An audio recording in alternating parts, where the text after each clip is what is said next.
Hi friends, ഒരാഴ്ച നീളുന്ന വിനായക പൂജയുടെ കാര്യങ്ങളാട്ടോ ഈ ഷോർട്സിൽ കാണിക്കുന്നത്.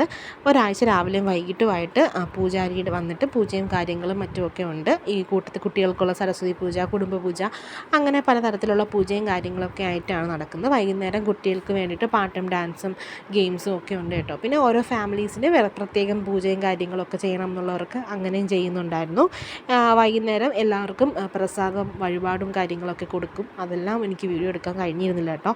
അപ്പോൾ ഇതെല്ലാം കഴിഞ്ഞിട്ട് മെയിനായിട്ട് അതായത് ലാസ്റ്റ് ദിവസം അത് നമ്മുടെ തിരുവോണ ദിവസമായിരുന്നു കേട്ടോ, ഇവിടെ നിമജ്ജനം ചെയ്യുന്ന ദിവസം. ആ ദിവസം വിനായകൻ്റെ ലഡു ലേലം ചെയ്യും.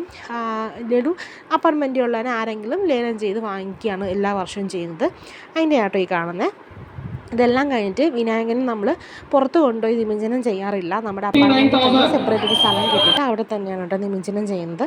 ഇവിടെ പുറത്ത് ഒത്തിരി സ്ഥലങ്ങളുണ്ട് നിമജ്ജനം ചെയ്യാനായിട്ട്, അവിടെയും കൊണ്ടുപോകാറില്ല. നമ്മുടെ അവിടെ തന്നെയാണ് ചെയ്യുന്നത്. അപ്പോൾ ഇത്രയേ ഉള്ളൂ. താങ്ക്